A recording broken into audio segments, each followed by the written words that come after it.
So round 3 versus Reptilium. This is a very well-known rider that plays Bogles, so it's good that we are on the draw.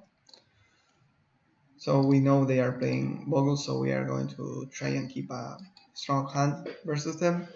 This is a very good hand in the sense that we have the combo in hand, and we have Romantic Star to set to Thoughtcast. So yeah, this is a really strong hand. We are trying to just make our land drops find our artifacts and then fling an 8 to their face. Yeah, we're just going to play the Chromatic Star, probably next turn play the ATOG, and then the following turn the Thoughtcast. They don't have a turn 1 play, which means they probably have the Silhana, I don't remember the name. Yeah, Silhana Walker there. So yeah, we are going to attack with ATOG. I don't believe we cracked the star because we needed to cast the Thoughtcast. So an important part of that sequencing was that you want to announce that you're going to cast Thoughtcast before you crack the star. So you say, I'm going to cast Thoughtcast. It checks the affinity and you have 4 artifacts. And in order to cast it, you crack the star and that works. And we do it twice, in fact, this turn. So we draw a couple of cards, we find the fling. So right now we only want to have a lot of artifacts and make lower the life totals enough so we can just kill them.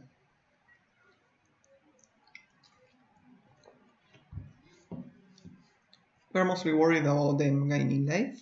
Right now they really can't. I believe they just play a couple of Bogles here. So this isn't a very strong hand from the Bogles deck. They really want to have like one Bogle and a lot of auras. So here we find...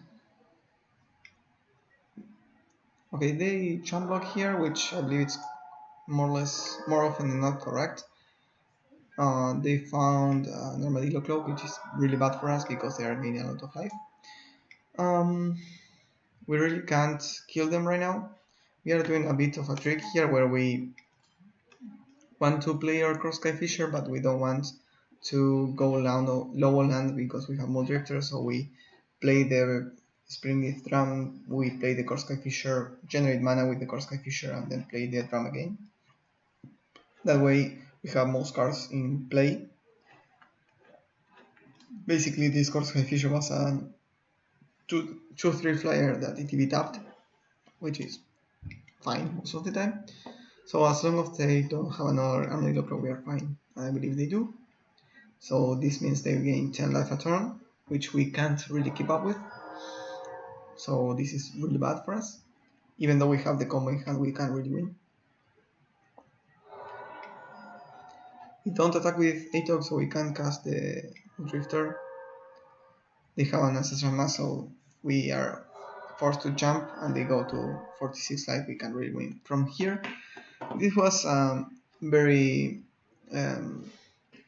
bad game for us because the Armadillo Claws really wrecked us. If they didn't have 2, maybe we could have kept up, but they did. So yeah, let's go to round 2 to game 2 on this match. Let's see the sideboard plan. So here we remove all the Moon Drifters. We bring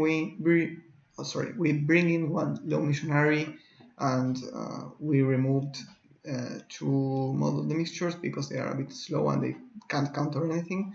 We bring in Electric Iris and Clark and Shaman.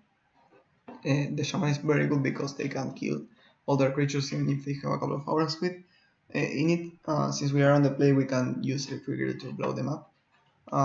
Then we bring in also the Standard Bearer, which is great in the matchup. So let's see. Here we start, and we find that reasonable hand with Prophetic Prism and Standard Bearer on the play. This is probably unbeatable for them. They need to have an answer. So here we play the planes in case they have natural state or something like that. Here we don't need to play the Standard Bearer just yet, but we do anyways in case they have Bogle plus Aura. We play the Prophetic Prism. Sadly, we can't really cast the Thoughtcast because it costs 2. So we are going to pass with blast up. The blasts are very bad in this matchup. Here we blast their face and they killed our prophetic prism. They have a Bogle, but that doesn't really do anything. We can play the Korsky Fisher bouncing something. In this case we opt to bounce the standard bearer so we don't go low on lands. And they just concede here. I don't believe that's correct. Maybe they didn't have any outs to the standard bearer, but we also have like podcast here, so we can just like draw a couple of cards. Okay, maybe this doesn't work here. Maybe we can draw a couple of cards and then find something, but we can also just attack them a couple of times. Let's see the game 3.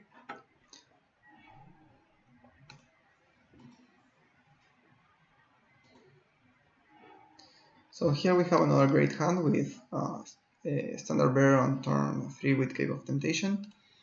We have a Fermi to protect it if we need to. They play a Plains and pass, which means they probably don't have a very strong hand. Again, we try to play around natural state and all that by not playing first the artifact lands. It's very important in this deck to play around hate because there is a lot of hate. So here we find another card that can just wreck the opponent. If they go for an aura, we can just blow everything up. Here we do, in fact, because they tap out of green, so they can't really play another thing. So we untap, we play a Prism and pass. They play a Renotopia and a Bogle, in the sense that we can't really kill that. So here we find, we play the standard rare and pass.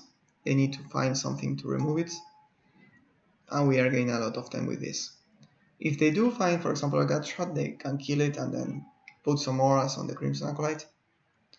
Here we are going to play a low missionary so we can start attacking. We could also start playing Korsky Fisher for Prophetic Prism, but we were going to discard if we do that, so we didn't want to. Now we have another standard rare which we are going to sandbag, I believe, in case they have Electric Ray. Here we don't attack with Atok because they have protection from red, so they're just attacking for 3 a turn, pull their face, and pass the turn. Just so we don't really discard to hand size, which is our main concern right now, which is a great spot to be versus Bogles. Here we're just passing with mana up. We can boulder face a couple of times and attack for lethal. So yeah. So mostly this card is amazing versus them. They have to bring in gut shots and draw them, and we have protection from them, and we have multiples. Plus we have Kirkland Shaman, which can blow everything if they play it. So here they played it through it, because if we didn't blow it up, then they can start clogging us.